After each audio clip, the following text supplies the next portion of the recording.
Fa temps prop d'un vilatge hi vivia un terrible drac que tenia molta gana, no acabava mai la fam. La gent del poble esporuguida li donaven per menjar. Tots els animals i bèsties fins que ja no en quedà cap. Fou llavors que decidiren oferir-li en aquell drac tots els homes i les dones, els fills petits i els més grans.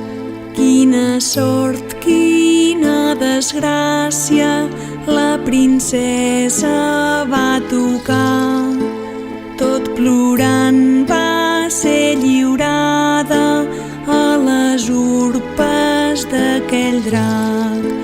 Tots els valents cavallers, cruspits o socarrimats, quan traient foc per la boca el drac se'ls havia menjat.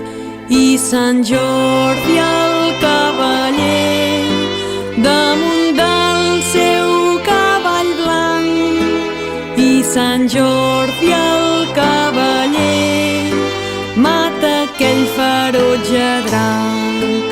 I Sant Jordi el cavaller, escut i espasa a les mans, i Sant Jordi el cavaller mata aquell ferotge drac. De la terra va brotar un bonic florit roser amb la rosa de l'amor, que és vermella com la sang. I Sant Jordi el cavaller a la princesa oferí un somriure